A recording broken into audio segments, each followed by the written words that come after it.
আসসালামু আলাইকুম। কেমন আছেন সবাই? আশা করছি অনেক ভালো আছেন। আজকে আমরা অনেক প্রয়োজনীয় একটা বিষয় জানবো। আমরা যখন কোনো একটা টেবিল ইনসার্ট করি, তো আমাদের ১ম এ যেতে হবে ইনসার্ট ট্যাব থেকে টেবিল নিলাম। টেবিলে গিয়ে ইনসার্ট টেবিল করছি। এখানে নিচ্ছি 3x3 দেন এটাকে ওকে বাটন প্রেস করে দিলাম। এখানে লিখলাম ID, tab, name, tab, subject হলো।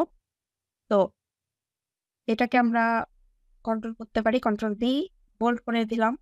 তারপর টেবিল ডিজাইন থেকে এসে শ্যাডো থেকে এসে হালকা একটা কালার করে দিলাম। তারপর এটাকে আমরা এই জায়গাতে এসে কন্ট্রোল করতে পারি, ছোট করতেছি। ছোট করলাম টেবিলটা। সাইজ ছোট করলাম। তো এটাকে আমরা খুব সহজেই একটা জায়গা থেকে আরেকটা জায়গায় মুভ করতে পারি এভাবে।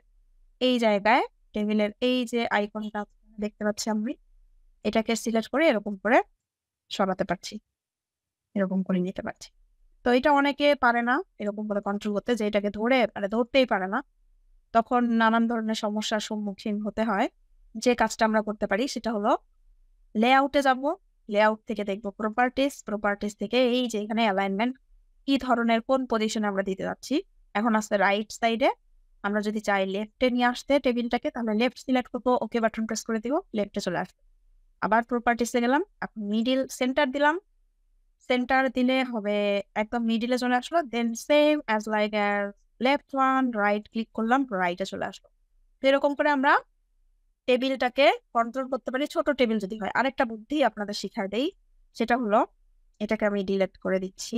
আরেকটা জিনিস, যদি আমরা এটাকে নড়াচড়া করতে পারছি না, এরকম যদি পরিস্থিতির শিকার হই, ছোট্ট একটা টেবিল আমাদেরকে রাখতে হচ্ছে এই কোনায় বা এই কোনায়, এরকম হতে পারে, অনেক সময় হতে পারে, তাই না? তো সেই ক্ষেত্রে আমরা একটা বুদ্ধি অ্যাপ্লাই করবো, সেটা হলো প্রথমে একটা টেক্সট বক্স নিয়ে নিব। এই যে একটা টেক্সট বক্স ড্র করব। তারপর এইটার ভিতরে যদি আমরা টেবিল ইনসার্ট করি, দেখেন ইনসার্ট, এটা হলো টিপস। ইনসার্ট করছি, এখানে এসে ছোট্ট একটা টেবিল নিয়ে নিলাম। এটাকে এরকম করে আমি কন্ট্রোল করতে পারছি। এটাকে একটু রাখলাম। দেন আমি এখন লিখছি আইডি, নেম, ডেজিগনেশন হলো।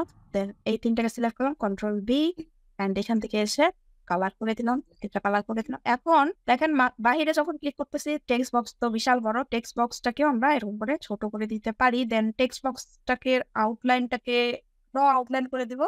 পরে শেপ ফরম্যাট আছে, এখানে গিয়ে আমরা শেপ আউটলাইন নো আউটলাইন করে দিই, হয়ে গেল। এখন আমরা ইচ্ছা মতো এটাকে যেখানে খুশি সেখানে এই টেক্সট বক্সটাকে নিয়ে রাখতে পারবো। খুব সহজ। তারপর আরেকটু জিনিস দেখাই দিই, যে এইটাকে আমরা দেখতে পাচ্ছি কি এই টেবিলের সব লেখাগুলো এই সেলের মাঝখানে নাই। তো মাঝখানে আনবো আমরা কিভাবে আনবো? হোম থেকে খুব সুন্দর, আমরা সবাই জানি তাই না? এইটা দেখি তো কি ঘটনাটা ঘটে। এটাকে সিলেক্ট করলাম। সিলেক্ট করার পর আমরা হোম ট্যাব থেকে এখানে যে অ্যালাইনমেন্ট মিডিল অ্যালাইন, দেখেন তাও মাঝখানে আসলো না। এখন তাহলে কি হবে? মাঝখানে আসলো না। আচ্ছা, টেবিলের যখনই আমরা কোনো কাজ করব, টেবিল নিয়ে যখনই কাজ করব, সবগুলো কাজ করব টেবিলের লেআউট থেকে। এখানে কিন্তু দুইটা লেআউট আছে। একটা হচ্ছে পেজের জন্য লেআউট, মানে আমরা পেজটা কতটুকু নিব, পেজে মার্জিন দিব নাকি, পেজটা হরিজন্টাল হবে নাকি ভার্টিক্যাল হবে, পেজ নিয়ে যত সব কাজ সব প্রথমের লেআউটটা। কিন্তু একটা যখন টেবিল ইনসার্ট করব, টেবিল ইনসার্ট করার সাথে সাথে একটা টেবিলের জন্য লেআউট চলে আসবে। এই লেআউট থেকে আমরা টেবিলের সবকিছু কাজ করতে পারবো। তো এই লেআউটে এসে আমরা কি করব, দেখেন এইখানে সিলেক্ট করে নিলাম যতটুকু অংশ সিলেক্ট করতে চাই। অ্যালাইনমেন্ট আছে হলো এই অংশ, এই ৯টা জায়গা। তো মাঝখান বরাবর দিয়ে দিলাম, মানে এক একটা সেলের কাছে থেকে বোঝাই, একটা সেলের জন্য ভাগ করতে কিভাবে, খুবই জোস, এত সূক্ষ্ম সূক্ষ্ম তিন ওয়ার্ক। আমি যদি এই আইডিটা নিয়েই দেখাই, দেখেন অ্যালাইনমেন্ট থেকে যখন এখানে নিচ্ছি লেফটে যাচ্ছে, মিডিল অ্যান্ড রাইট, এটা মাঝখানে থাকবে লেফট মিডিল অ্যান্ড রাইট, এটা নিচে লেফট মিডিল অ্যান্ড রাইট। তো ৯টা জায়গায় কিন্তু এখানে মনোযোগ দেই যদি আরেকটু, সেটা হলো পুরোপুরি রাইটে আসে নাই, আবার পুরোপুরি লেফটেও আসে নাই। মাঝখানে রাখি, পুরোপুরি লেফটে আসে নাই, পুরোপুরি রাইটেও আসে নাই। কেন? কারণ এত ক্লিন ডিজাইন, এত সূক্ষ্ম পরিমাণের ডিজাইনটা করা হয়েছে। এখানে সেলের ভিতরেও মার্জিন আছে, তো আমরা এই মার্জিনটাকে রিমুভ করব। এই মার্জিনকে রিমুভ করার জন্য এখানে যাচ্ছি যে সেল মার্জিন। ক্লিক করলাম। দেখতে পাচ্ছি লেফটে 0.08 এটাকে 0 করছি, 0.08 রাইট, 0 সবগুলো 0 করে দিলাম। ওকে। এখন দেখেন লেফটে দিলেও একদম জায়গা মতো গেছে। সেম তো আমরা কোনটা দিব? এটা। তাই না? একদম মাঝখানের বরাবর। তো সবগুলোকে সিলেক্ট করলাম। সবগুলোকে সিলেক্ট করে মিডল, অ্যালাইনমেন্ট, সেন্টার। হয়ে গেল আমাদের টেবিলটা সুন্দর মতো জাস্ট আমাদের ফরম্যাটিংটা হয়ে গেল খুব অল্প সময়ের মধ্যে।